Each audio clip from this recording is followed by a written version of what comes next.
Prabhupada ki.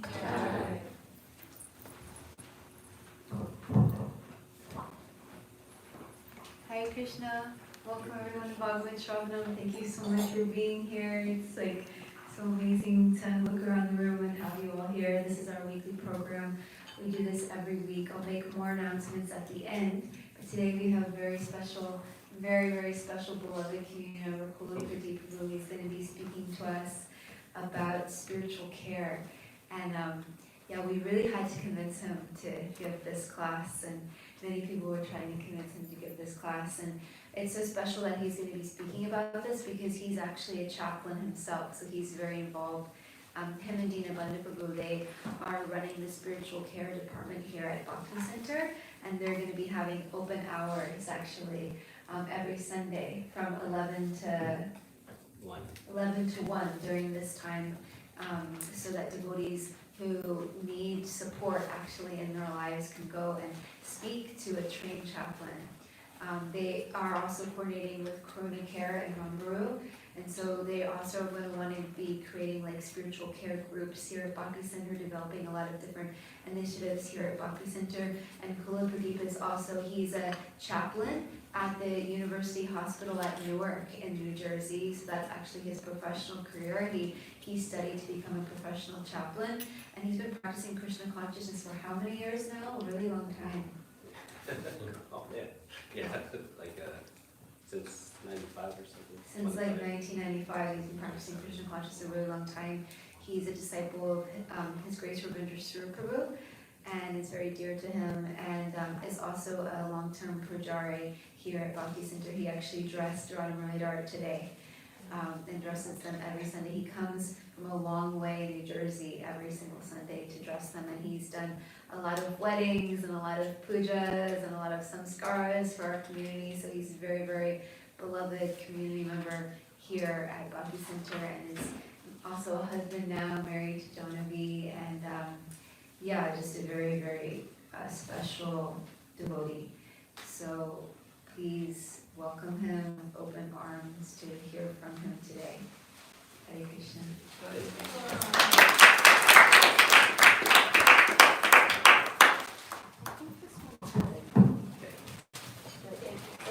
Let us know, everybody, if you can hear him, and if not, then we will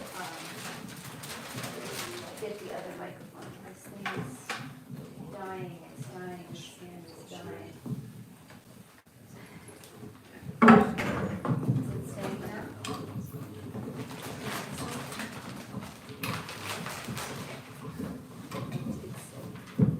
It's on its last leg here. It looks like it's gonna Let's die. do act. We can reduce some of the weight by flipping the. Oh, perfect. Thank you. Thank you so much, Bhagavat, to save the day. Perfect. So how you going to give me? Okay. Thank you, everybody. This is my first Sravanam. Generally, I suppose I would wear, my chaplaincy out at the hospital. I was just on the altar.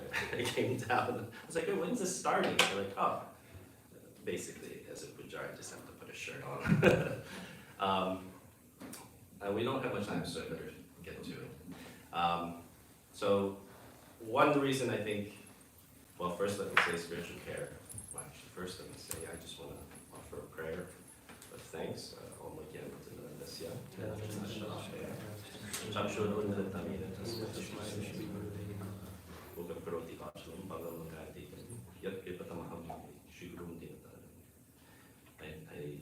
Those two prayers I think are particularly relevant because they are offerings to the teacher, but they kind of describe them like as a doctor.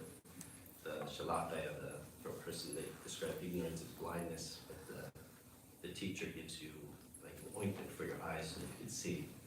And for a man who can't walk, he inspires him to walk, and for a man who can't speak, he inspires speech.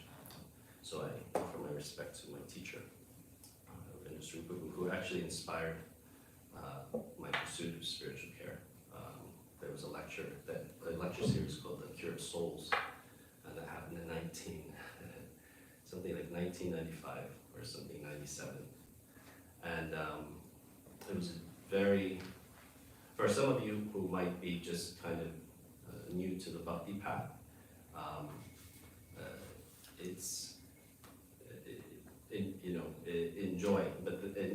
enjoy the path.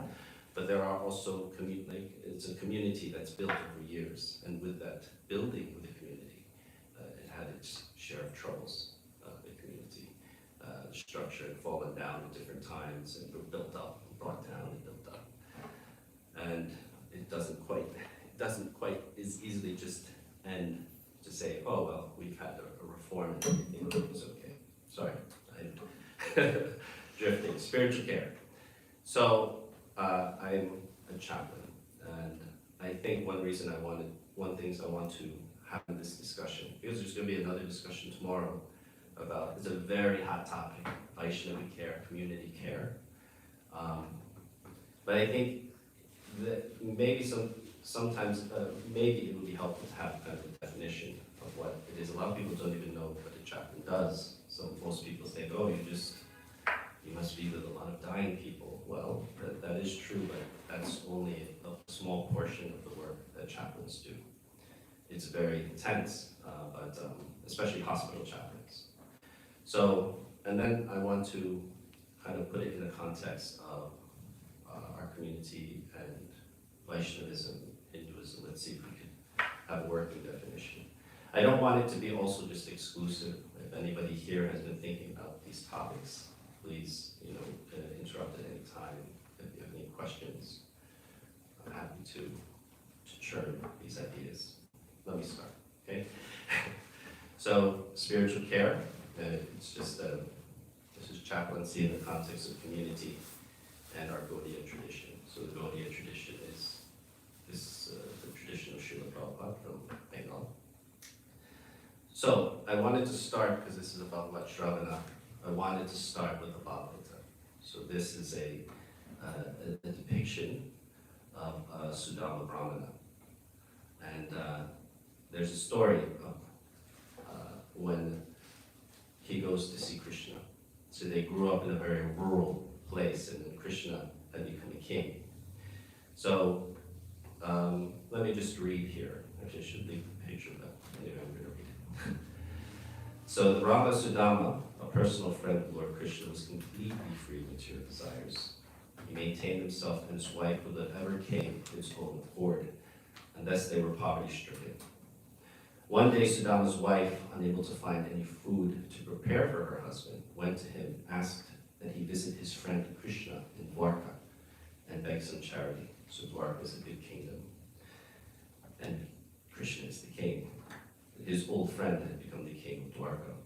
Sudama was reluctant, but when she persisted, he agreed to go, reflecting that an opportunity to see the Lord was extremely auspicious. His wife begged a few handfuls of flattened rice as a gift for Sri Krishna, and Sudama set off for Dwarka. As Sudama approached the palace of Lord Krishna's principal wife, Rukmini Devi, the Lord saw him from a distance. Krishna immediately arose from his seat on Rukmini's bed and embraced his friend with great joy. Then he sat Sudama down on the bed, washed his feet with his own hands, and sprinkled the wash water on his head. After this, he presented him with various gifts and worshipped him with incense lamps and so on. Meanwhile, Rukmini fanned the shabbily dressed Brahmana with a yak-tail whisk. Check that in there. All of this astonished the residents of the palace. Lord Sri Krishna then took the hand of his friend, and the two of them reminisced about the things they had done together long ago while living in the school of their spiritual master. Sudama pointed out that Krishna engages in the pastime of acquiring an education only to set an example for human society. So here, I'm just going to go through some verses. Again, it's in the spirit of Bhagavat Sravanam. So these are the verses themselves. So this is Sudama entering, this is the English translation. The learned Brahmana, joined by some local Brahmins, passed 3 guard stations, went through 3 gateways, and then he walked by the homes of Lord Krishna's faithful devotees, the Andakas and the Rishis, which ordinarily no one could do. He then entered one of the opulent palaces belonging to Lord Hari's 16,000 queens, and when he did so, he felt as if he were attaining the bliss of liberation. At the time, Lord Achyuta was seated on his consort's bed, Krishna. Spotting the Brahmana at some distance, the Lord immediately stood up, went forward to meet him, and with great pleasure embraced him. The lotus-eyed Supreme Lord felt intense ecstasy from touching the body of his dear friend, the wise Brahmana, and thus he shed tears of love. Lord Krishna seated his friend Sudama upon the bed. Then the Lord, who purifies the whole world, personally offered him various tokens of respect and washed his feet. O king, after which he sprinkled the water on his own head. He anointed him with divinely fragrant sandalwood, a guru, and kumkum pastes, and happily worshipped him with aromatic incense and arrays of lamps. After finally offering him betel nut and a gift of a cow, he welcomed him with pleasing words. By fanning him with her chamra, the divine goddess of fortune personally served the poor Brahmana, whose clothing was torn and dirty, and who was so thin that veins were visible all over his body. The people in the royal palace were astonished to see Krishna, the Lord of spotless glory, so lovingly honor this shabbily dressed Brahmana. The residents of the palace said, "What pious acts has this unkept, impoverished Brahmana performed? People regard him as lowly and contemptible, yet the spiritual master of the 3 worlds, the abode of Goddess Shri, is serving him reverently." Leaving the goddess of fortune sitting on her bed, the Lord has embraced this Brahmana as if he were an older brother. So this is a picture of that scene. This is one of the older Jadurani paintings. If anybody has an idea, could you tell me one thing, what they think of spiritual care, what they think spiritual care is? It's a very broad definition. Does anybody have an idea? Anybody would like to make a guess? It's something we may attempt to do in another slide. Jump right in. To me, spiritual care is taking care of the physical, mental, emotional, and spiritual bodies of a devotee of Krishna, and also of all people who are actually devotees of Krishna, even if they don't know it yet, in such a way that they can holistically come closer in their relationship with Krishna.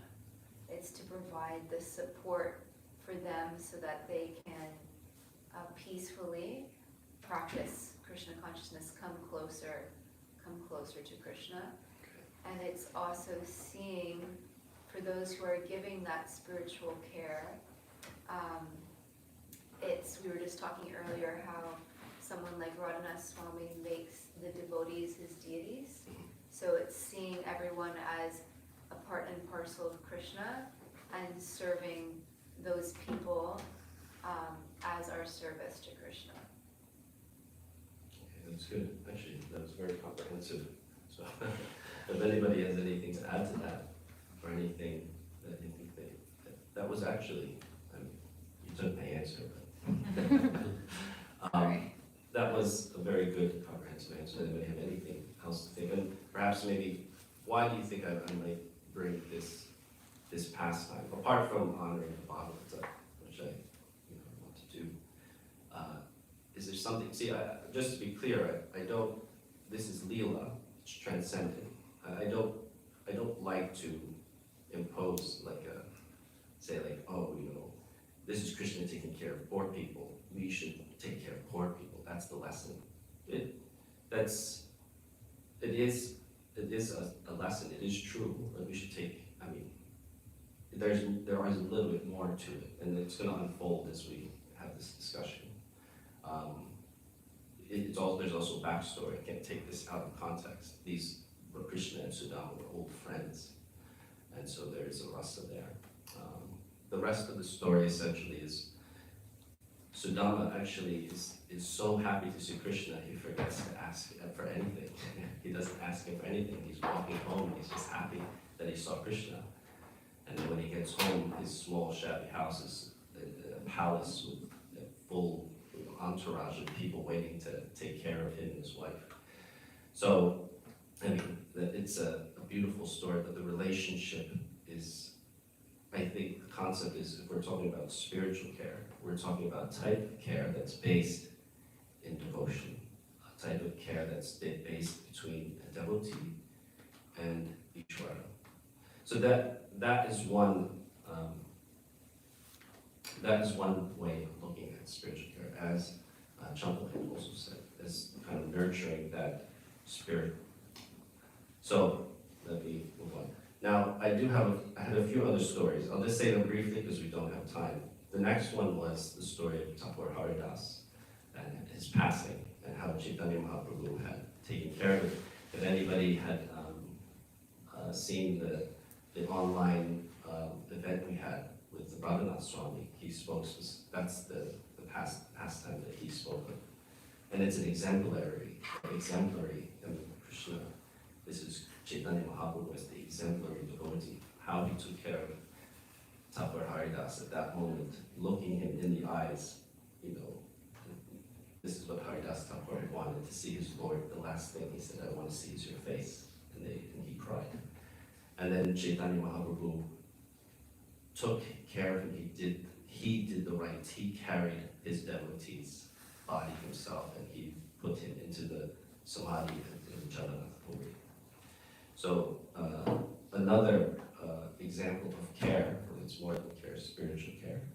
So in the High Krishna, I'm going to just go fast through this. I won't read it, I'll just briefly explain it, because I want to get to the core of this. The truth of the matter is, this is something that I'm a bit nervous about, because it's important to me.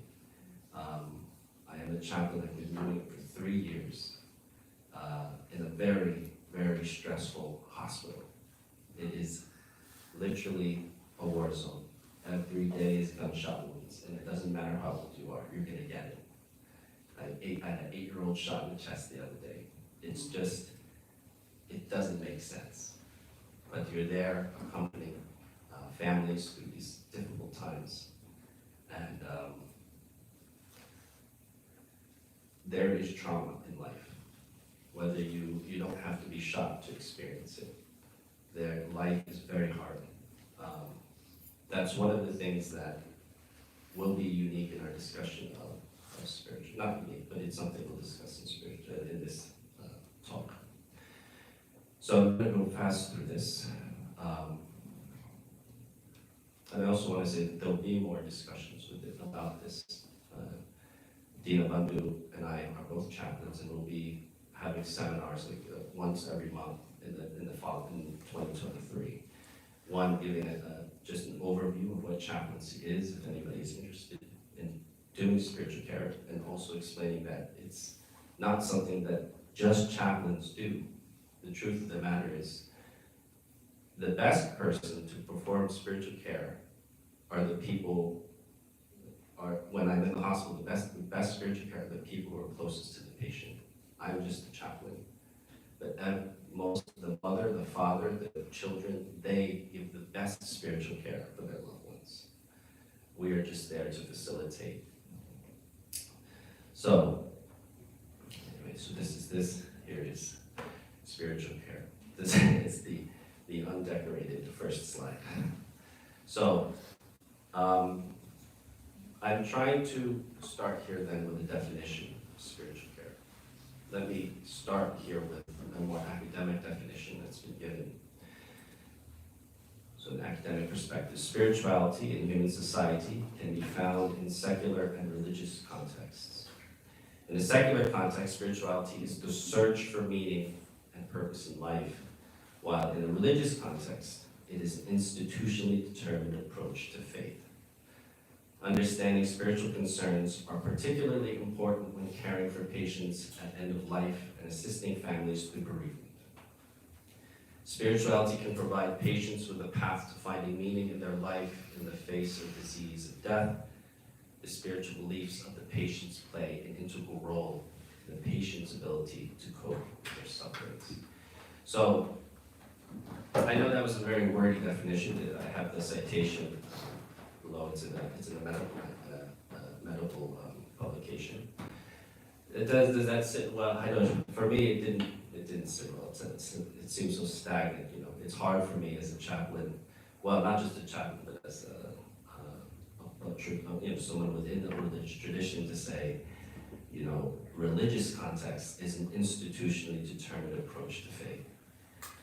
Though true in many ways, it provides, you know, it is speaking about what's needed. When I go into a hospital room, if the person says, I need to speak to the rabbi, I call the rabbi. I mean, that for me is providing spiritual care for him. But I read this to a person who's kind of been somewhat in the forefront of chaplaincy in Oxford, and he'd said the definition, you should try doing it in your own words. And so what I can offer is very similar to what Champa had said, from the perspective of a healthcare chaplain. This is actually just me. Spiritual care is one component of a multifaceted, multidisciplinary, holistic perspective of health that addresses trauma physiologically, mentally, socially, emotionally, and spiritually. See, it's hard for us to say, it's hard, see, if I talk about spiritual care in the temple, what is that? I mean, if you go downstairs, we have Spirit Matters, In Spirit, we have Soul Talks, we have Soul Spot, everything here. We're also your spiritual home. So what is spiritual care in a house of spiritualism? And so it's, in many ways, it could be anything from kirtan to sangha to this Bhagavat Sravanam. But sometimes for people, that's why I want to bring it out. What is that definition? Because it is sometimes it's hard to see its place in a spiritual center, a spiritual home, a church, a synagogue, a temple, because that's what we do. Everybody here is a spiritual provider, a spiritual care provider. Would you consider yourself a spiritual care provider? Yeah, of course. Do you, in your lives, do you consider yourself a spiritual care provider? Whether you're a doctor, we're all seeking the spiritual life. So, now, actually, thank you, Venkita, for being here. You're going to be somewhere in here somewhere. There's trying to define this from a Hindu or Gaudiya Vaishnava perspective. It's something that's developing now. That's still a developing field.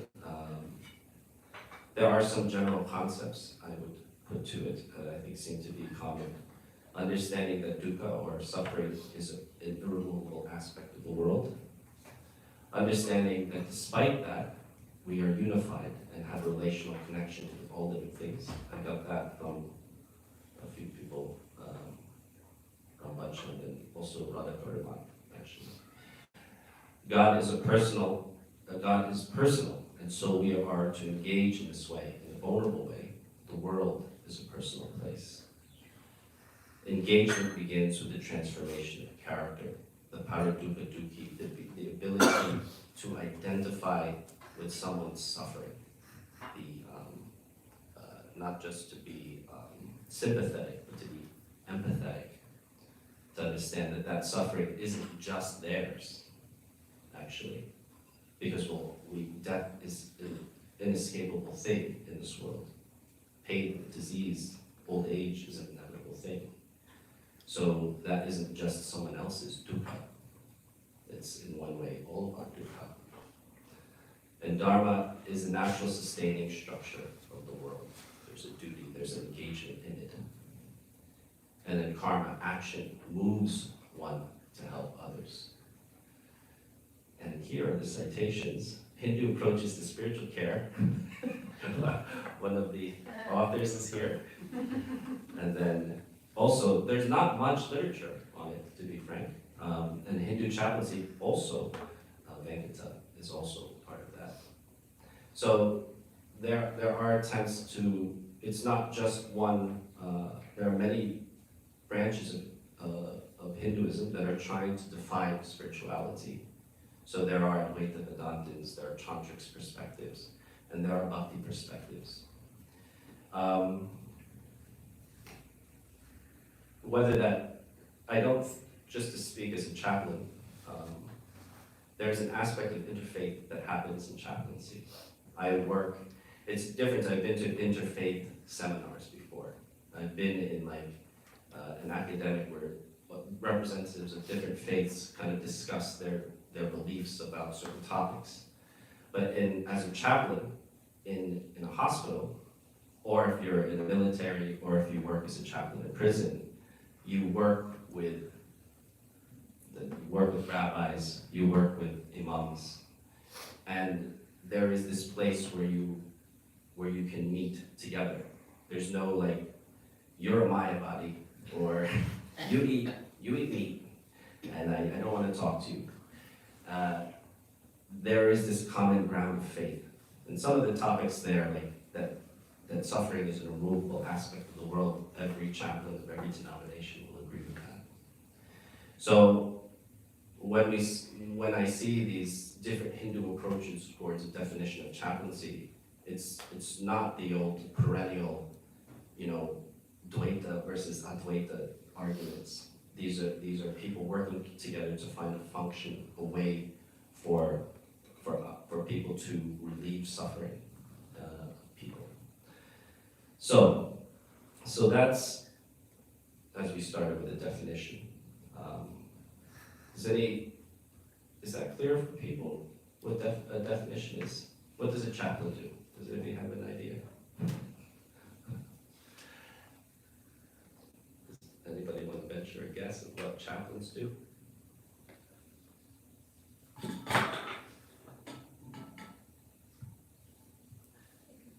Chaplain. I'm cheating because but one word that so just two things. One is I think we should acknowledge that even beyond our own tradition, people really struggle to define chaplaincy and pastoral care, and there's not. And some people say it's just not even better. We don't have a rigid definition. So even within the field.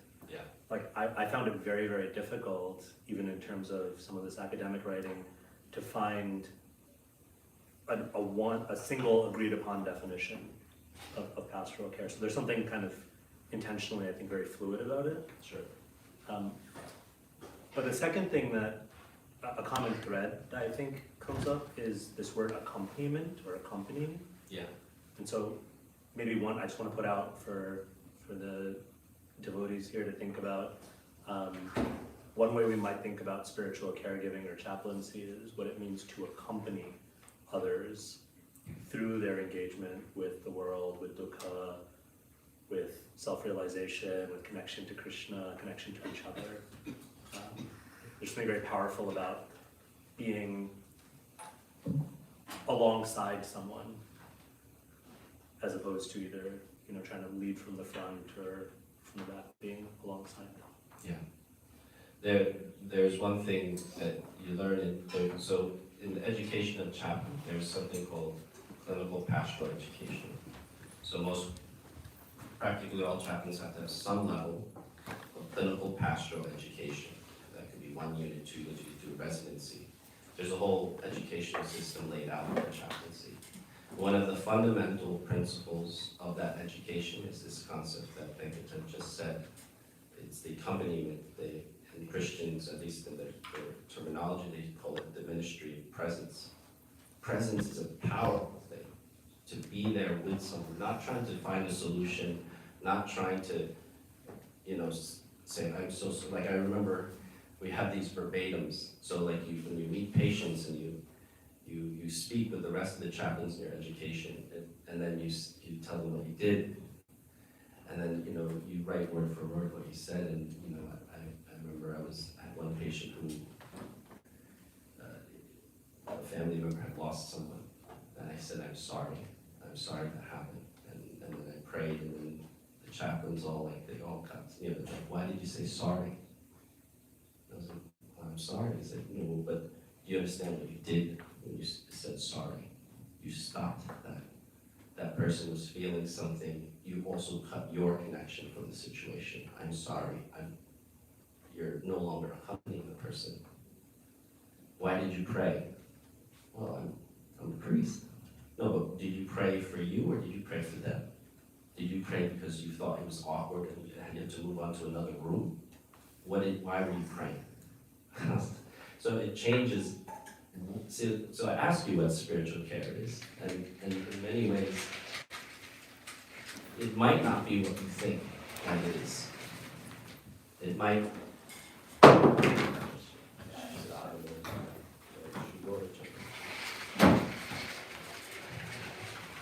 So that idea of accompaniment, I mean, that should change our perspectives of care. Period. Let's just even start with that and how powerful of a thing that is.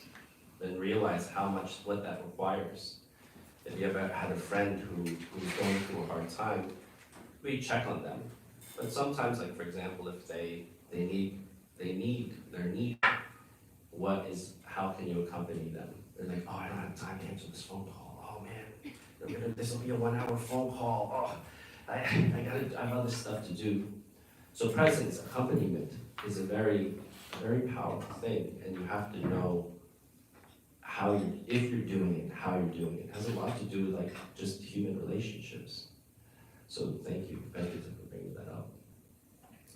So why would we need spiritual care? Again, it seems like an obvious thing.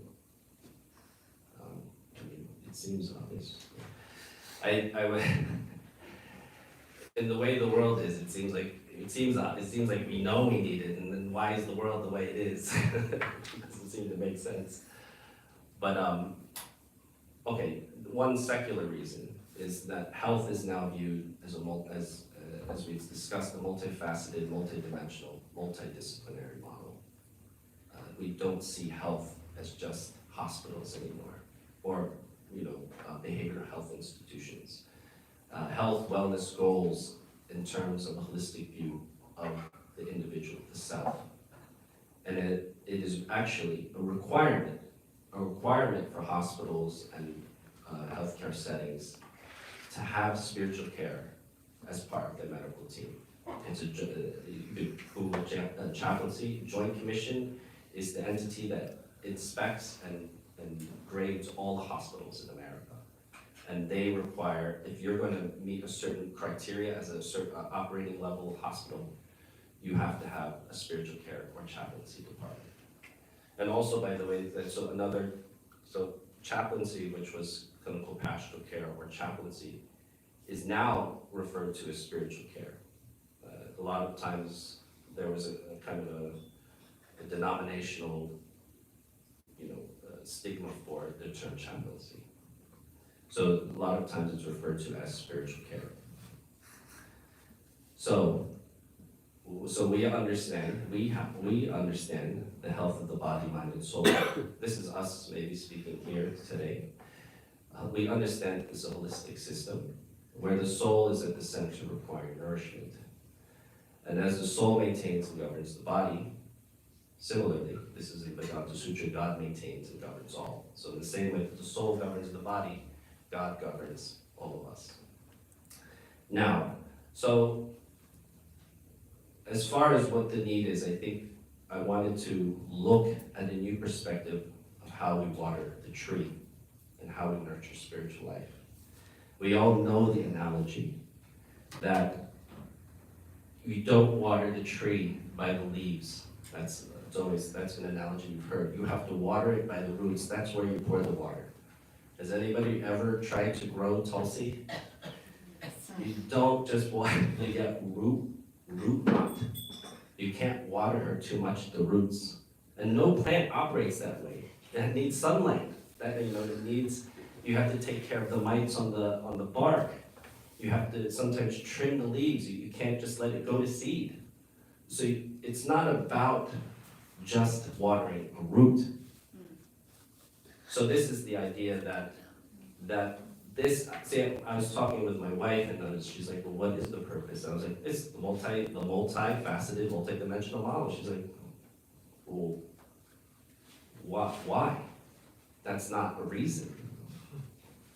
And I was like, well, that's how it works.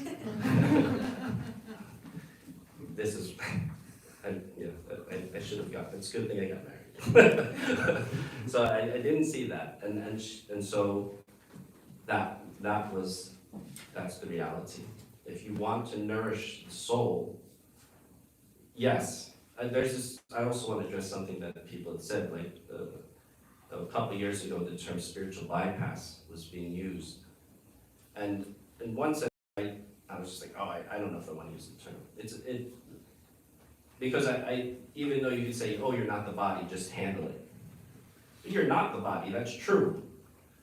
But what the bypass does is it overlooks this concept that actually you're going to overwater that root, or you're not going to take that tree out to be in the sunlight. You're just going to keep it inside and drown the root. And that's not what care is. You were talking about spiritual care. We think we just need to take care of everything that's not the body. That's nourishing the soul. But the soul is in the body. The soul is in heaven. The soul is connected. You can contact that soul through the body, at least at this point. We're not Jiva Muktas, not. If you are, raise your hand. I'd like to talk to you later. But that is the point. The point is that this is a multidisciplinary, multifaceted model towards nurturing the self, the soul. And if you have to give someone food to nurture the soul, maybe that's what that soul needs at that moment. If that soul needs to speak to someone because they're feeling depression, that's what that soul needs, even though it's in the body. If that body is sick, and that soul is feeling the body, the pain of the body, and maybe that's not the right. He's not into the body falsely. But that's where that soul is. You have, as a spiritual care provider, you have to be able to navigate through that. You can't just say, well, you should be detached and think that that's what's going to happen. So for some reason, I put the diagram of a tree here. I guess we got through that point already. At some point, I was trying to change the water and carbon dioxide, but then I was like, nah, I didn't need it. So application. So there's that. I think as I wanted to talk about this, I did want to make that point clear, and maybe because we're the Bhakti Center in New York, we already knew that we don't just watering the root. It's true. Like Harinam, Sankirtan, the holy name it's nourishing.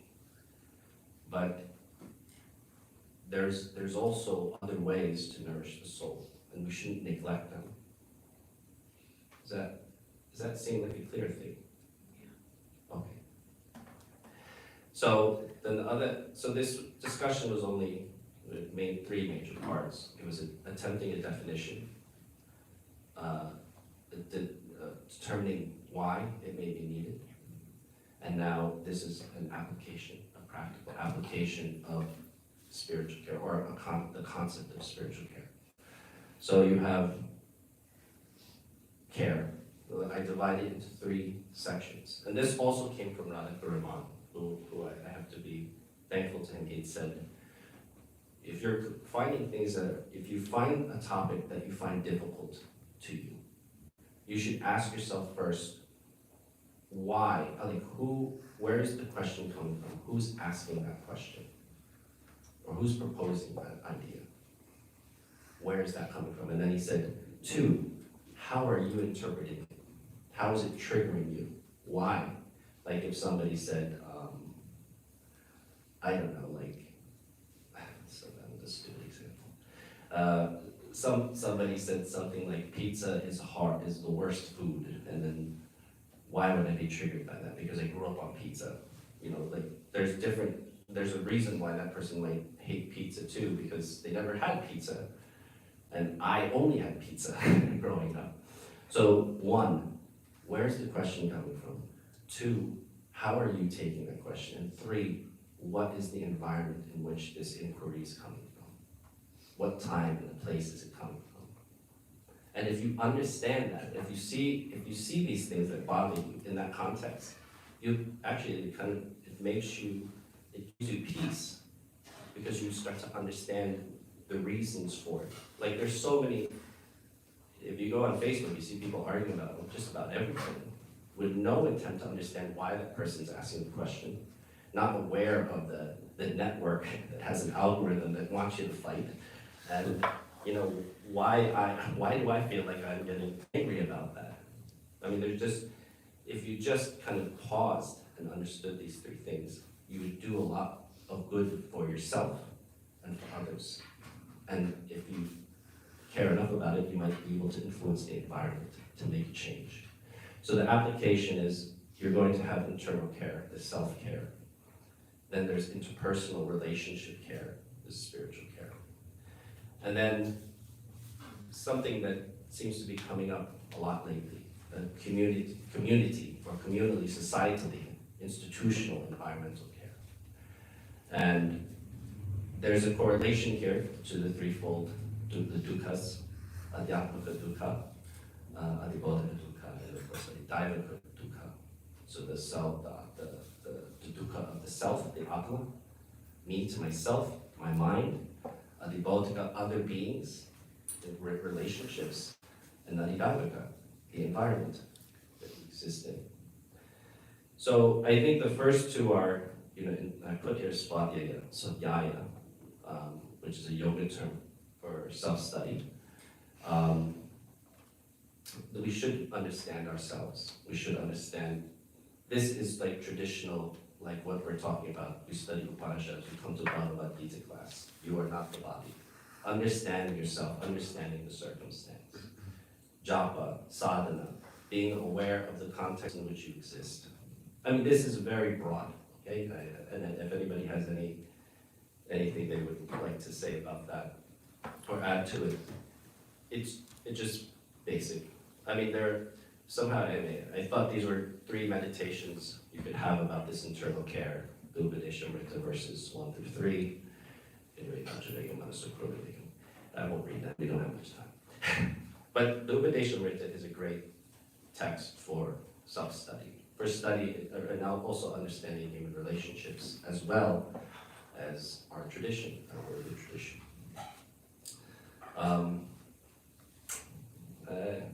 All right, I don't have much time to get into this, because I also want to open it up to any discussion.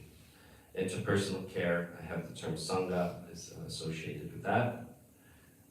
Care with your relationships, more like immediate relationships, the relationships of the people in your life. Interpersonal awareness, and sangha, like who is your sangha, your immediate, your close connections. Again, Upadeshamrita meditations possible. The part I want to maybe delve into with you is the idea of community care. And because I think it's something that has recently been, a little bit, has been a lot of a point of discussion. And community, maybe it's not right to put institution or community care, but the community in which you belong. How do you take care of the community? If, for example, you think something is going wrong, or something has systematically seems to not be working.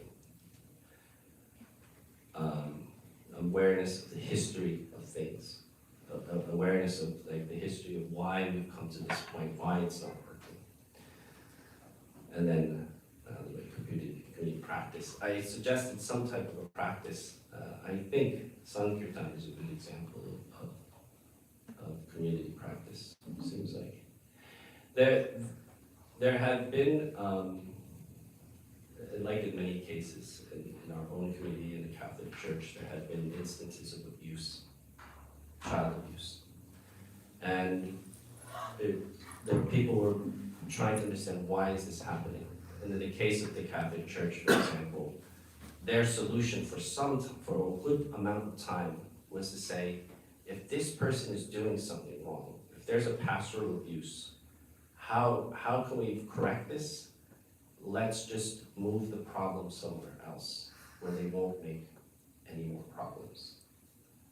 And that's why I'm saying that there could be, I thought maybe there could be a type of karma for communities, a parabdha karma.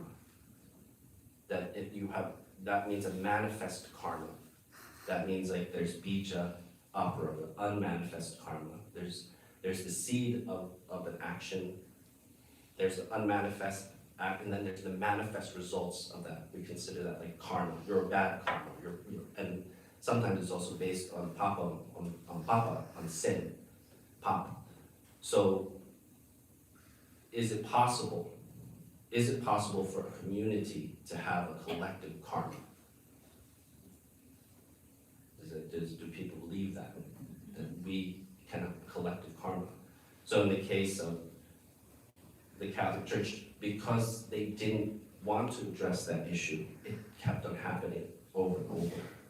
And the karma became this great, these incredible amounts of abuse within the community. And that was because of the karma, the actions they did, for the actions they took in that instance that led to more accumulation of karma. Does anybody think that it's possible to have a karma as a community? It seems impossible. It's impossible. Right, I see. I don't think it's possible. I don't know, it's hard enough as a human, as an individual, to say, bhakti, of course, we are on the path of bhakti. Bhakti will wipe away all karma. But as a community, as structures, it seems almost impossible. Sripala. Yeah, so the problem with when we talk about karma, it sounds like victim blaming, right? Say, oh, you guys deserved it, that's why as a community you're suffering like this.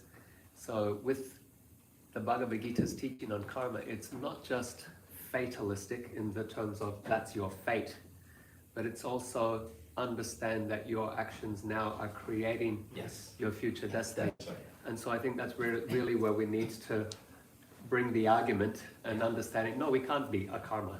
We're always creating something, but yeah, what can we do collectively to create a karma? So it's everything offered to Krishna, but within the context of understanding, how do we heal the pain and the suffering that you said is just a part of an aspect of the existential human experience. So how do we as a community deal with suffering? Do we spiritually try to explain it away or tell people to ignore it and just focus on their chanting?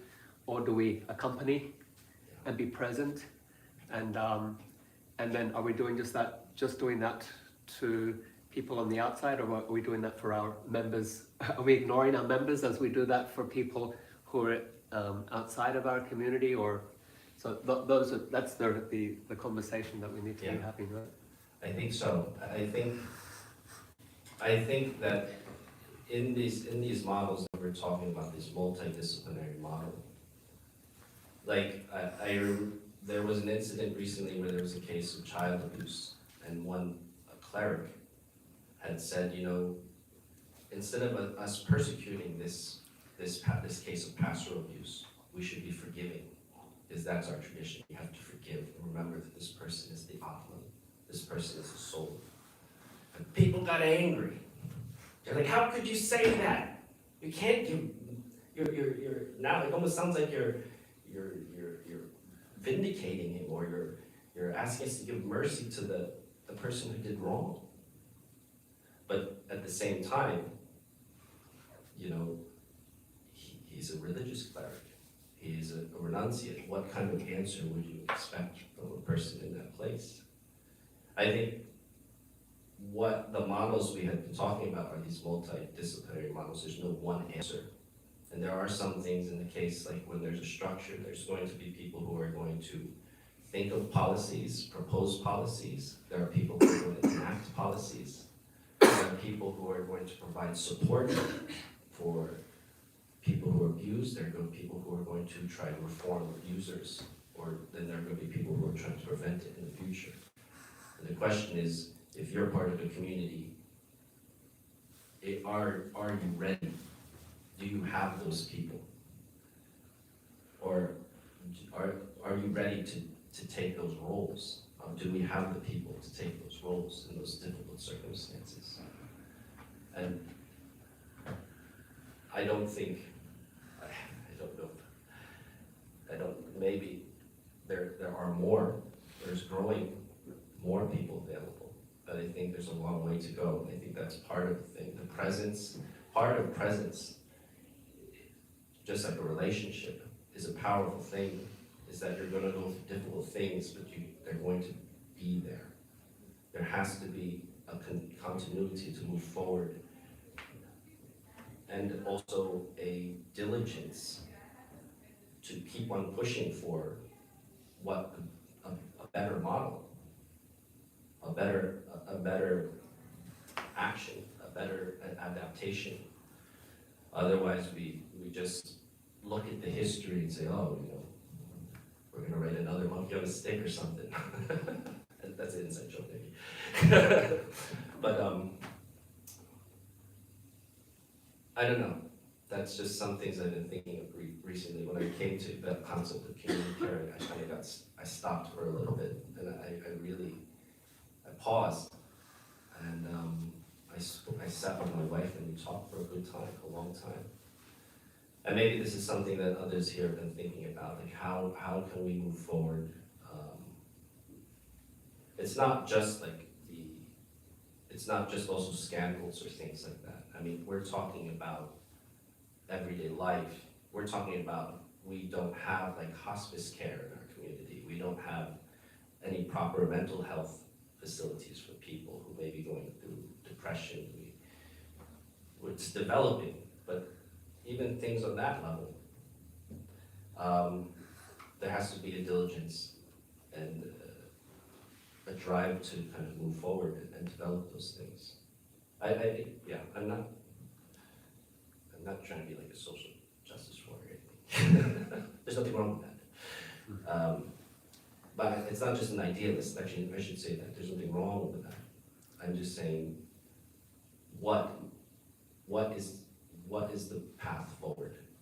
That's what I was trying to address in terms of care. You had something?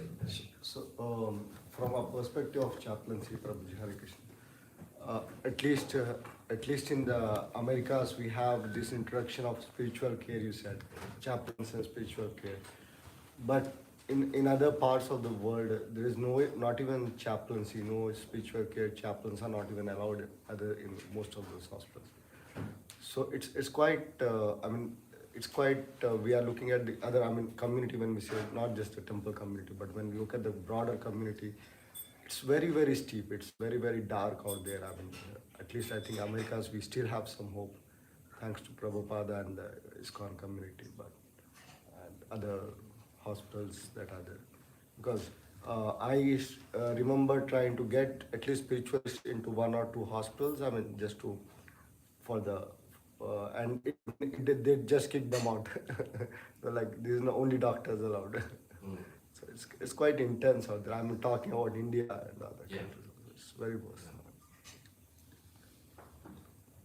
Well, I do think that it is changing, that model. There is more and more that multidisciplinary, multifaceted model of health. America, in many ways, while there are flaws, in many ways it's always led the charge on certain changes in society globally. So, but in America, it seems, at least here in the States, it's very common to incorporate spiritual care. I know that there are hospitals, like the Bhagavat Hospital, of course, has started incorporating, spiritual care at the chaplaincy level. But other countries, many countries don't even have like a chaplaincy certified board or education, things like that. So it's a ways to go. And there's nothing to say that a person who is a traditional pastor or priest, if they're trained right, couldn't provide that type of care. They just have to be trained right. So anyway, yes.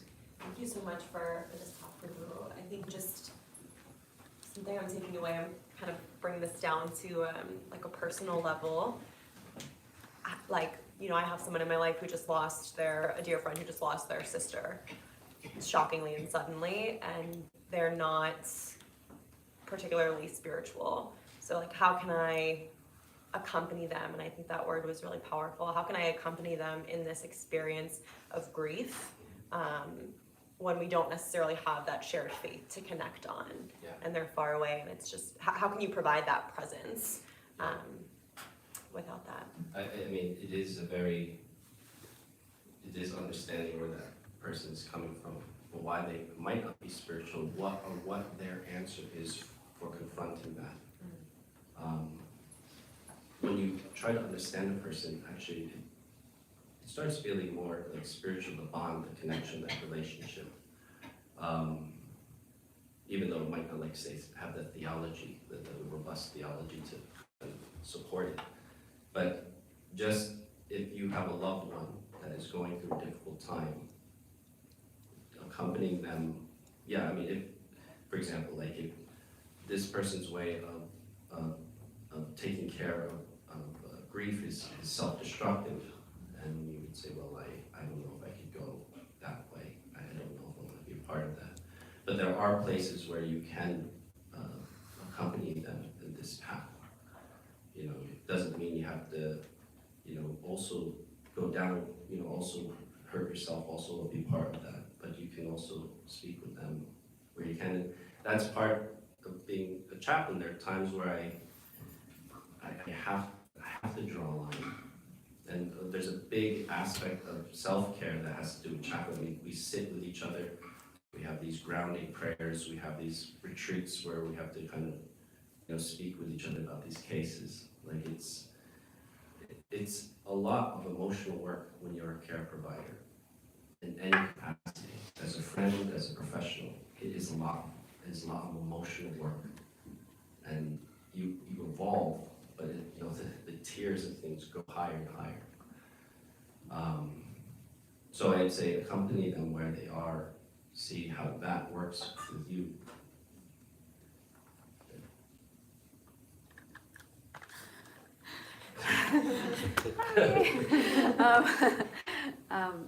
I really appreciated Jenna's question, and it also was very profound to me when you were speaking, and when you were with someone and you said you were sorry to them, and you also prayed for them, and your fellow chaplain said, why did you do that?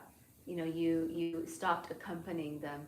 So for us as devotees, when we support each other, when we want to accompany someone, Jenna's question was someone who doesn't have that shared faith. How do you accompany someone when you do have that shared faith, like a fellow devotee, when they're going through something, and not, because, we think, like saying you're sorry is a good thing, or like praying for someone and telling that person you're praying for them or praying with them is a good thing. And, and also telling, can you please tell us, like, how do we accompany a fellow devotee? Yeah, there's, amongst chaplains, there's this term that's called compassion fatigue. And my supervisor, who's a Buddhist, said, no, I don't believe in it because they deify compassion. It's like the one thing they deify. Nothing else exists, though. Nothing else exists. But she's like, no, I don't believe in it. But it's a thing. It's real. Doctors, nurses, chaplains, caregivers, there's only so much you can give before it starts affecting you.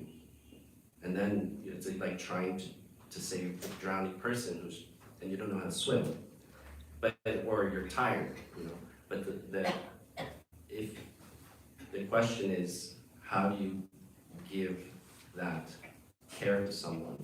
You have to be clear about, you have to know yourself also, and where that line is that you can give yourself. Because as a chaplain, like most of my population is homeless and substance abuse, and they've literally said to me, "I don't have anyone else. You're the only person that talks to me." And from that circumstance, they have to also know like how I need help, and how much can this person help me, you know, because they're like, sometimes some people would call me in like the weekend, like several times in a row, and I couldn't answer, and then they're like, well, you weren't there for me. That's not healthy. And at the same time, if you feel like, oh, I failed, that's not healthy either. So you have to kind of know the reality and say like, hey, I love you. You're my friend.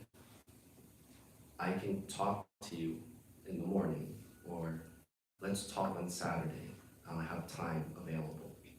Or if you know it's someone you might not know as well, then you should say, well, listen, let's try to get together. I need to know more about this circumstance. I don't know exactly where you're coming from, you know.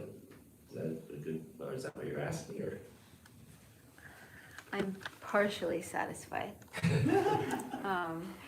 Yeah, I feel. Sorry, please forgive me if that was rude.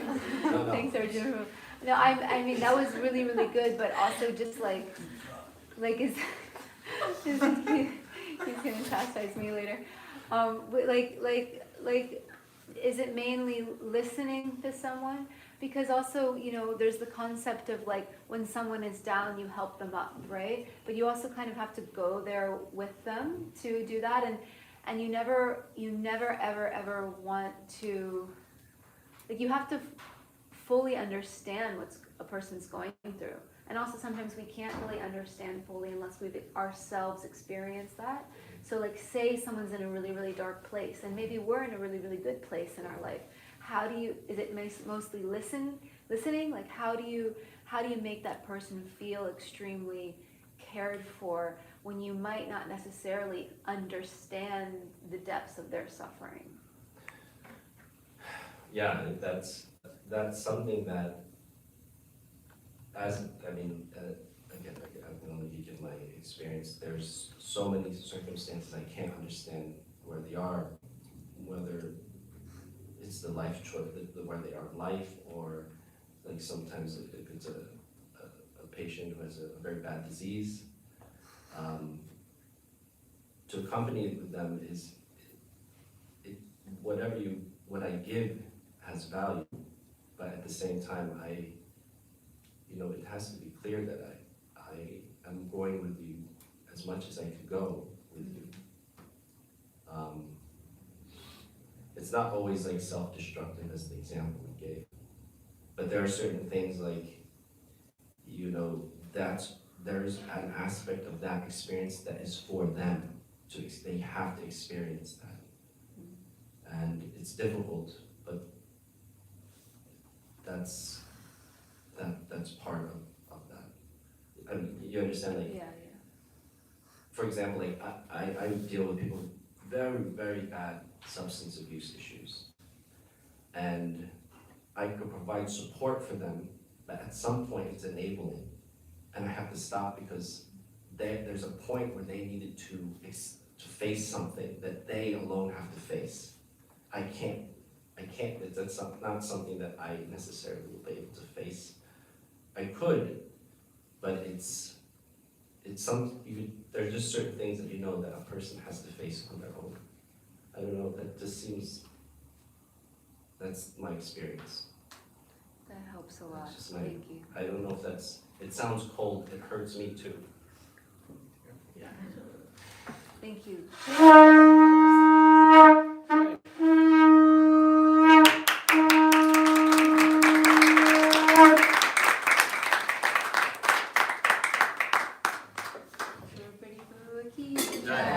Everyone, please stay. Thank you so much, Pradipa. We will now have Arti for the pleasure of their lordship, so we can just move these mats. And everyone, please come forward so we can all stand together and dance. And Shri Prahlad will lead us in kirtan.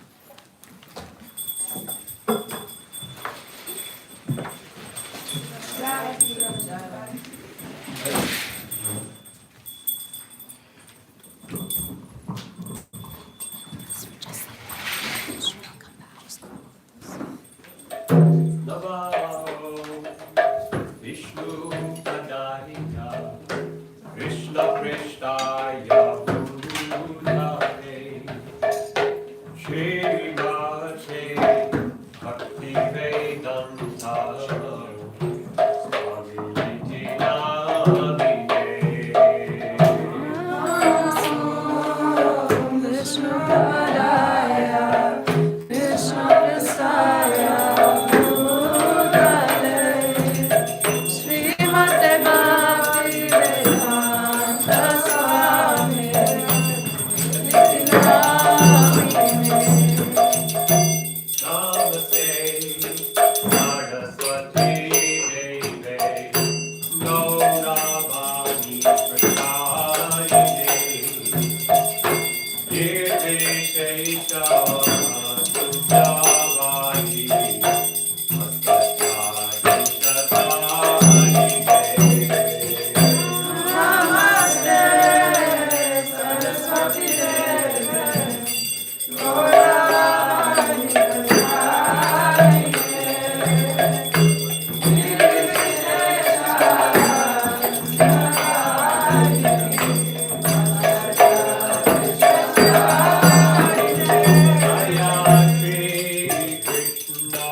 Hare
Astu Tadasata Shri Shiva Arai Chandar Vindavakula Swami Shri Prabhupada Ki Shri Rupa Shri Sanatana Bhakta Ravana Shri Jiva Gopal Bhattara Sarvana Sadhu Swami Prabhupada Ki Prem Suho Shri Krishna Chaitanya Nityananda Shri Advaita Gadadhara Srivasadi Gaur Bhakta Vrindaki Shri Shri Radha Krishna Go Gopa Gopinath Shamakun Radha Kun Gigo Vardhan Ki Ganga Devi Ki Yamuna Devi Ki Bhakti Devi Ki Tulsi Maharani Ki Harinam Sankirtan Ki Vaya Pranavadi Dham Ki Jugumi Shri Vrindavan Dham Ki Nitai Gaur Premanandi Glory to the Samu devotees Glory to the Samu devotees Glory to the Samu devotees Glory to Shri Shri Guru Guranga Glory to Shri Prabhupada.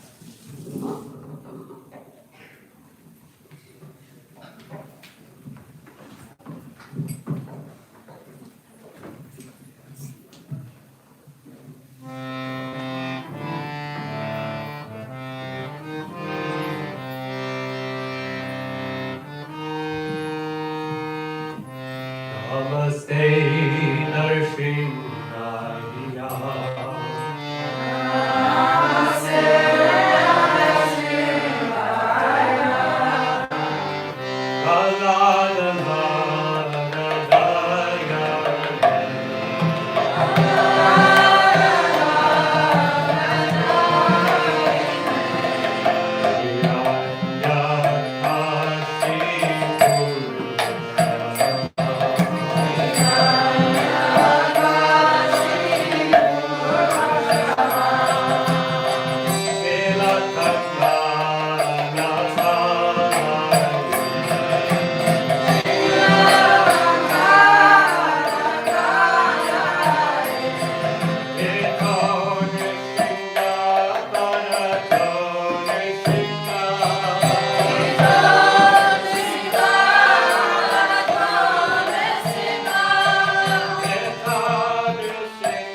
Hare Krishna, thank you all so much for coming. We have this every Sunday, except not next Sunday, because it's Christmas, so we won't be here. So yeah, everyone have a wonderful, wonderful Christmas. I have some announcements, but I first want to actually ask Brajarani to come up and make her announcement, because she has to run to reception. Hare Krishna, everyone.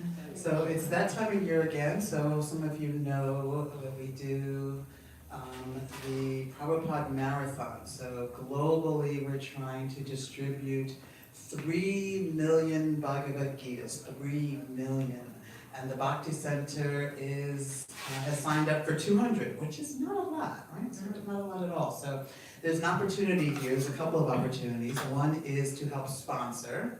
And so a case of Gitas you can sponsor for $108.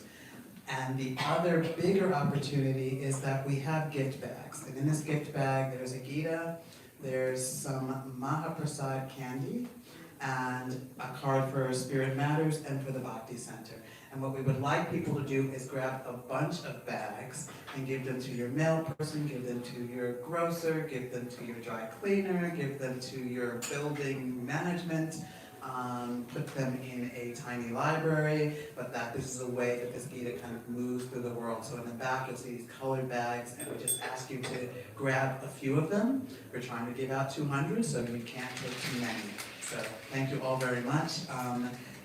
Aguta Krishna will be at the table because I'm going to be at reception, and so you can see him. So thank you, thank you.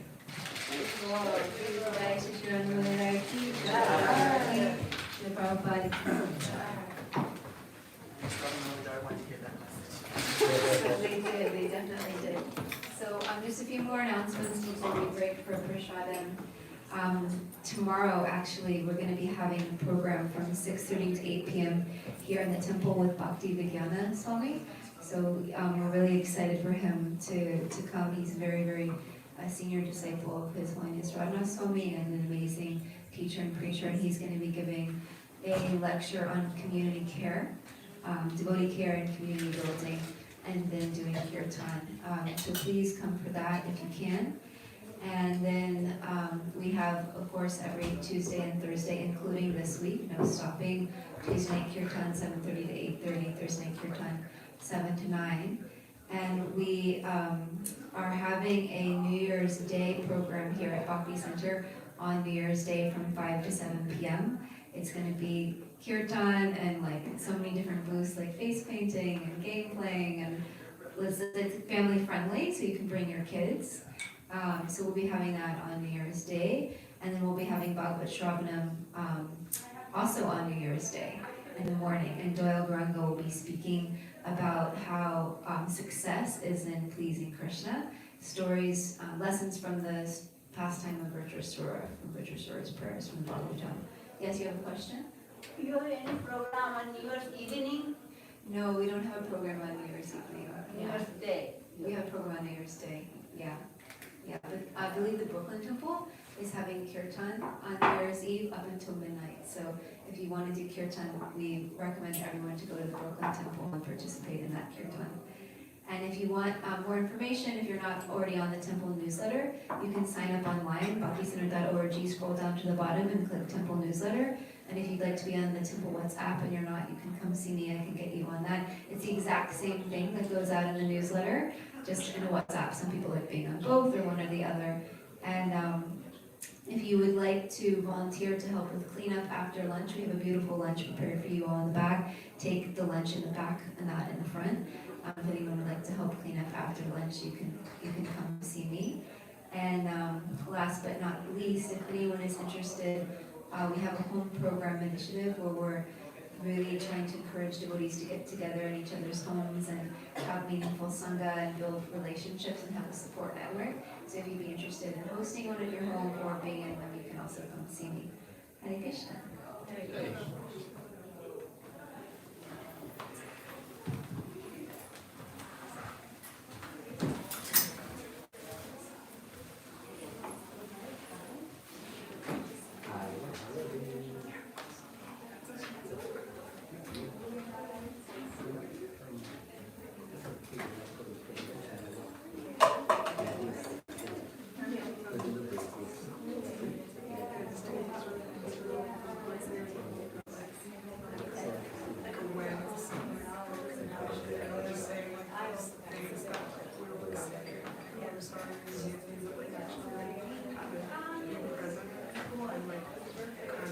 try to really connect.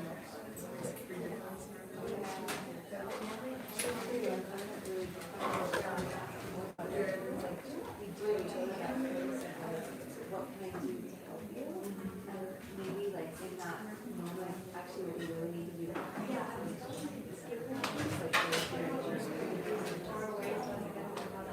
and I was expecting like I didn't know like you know when we're like happy we get to confidence and we're not fully able to like be there with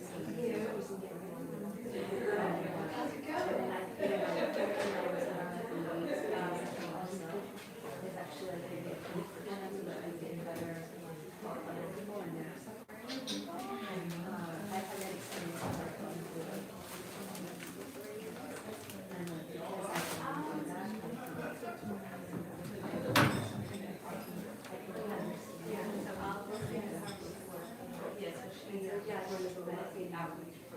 How you never want to make someone feel judged, especially if they're like struggling with mental illness. That we can just fully just walk with them through that. But also at the same time, like, you can also go to that extreme.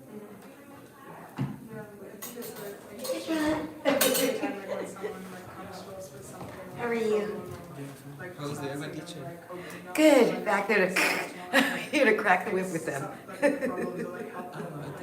Oh, it's still up. Is the streaming needs to be stopped? Like you were saying, like instead of accompanying someone, you're trying to. Shall I stop the streaming? Oh,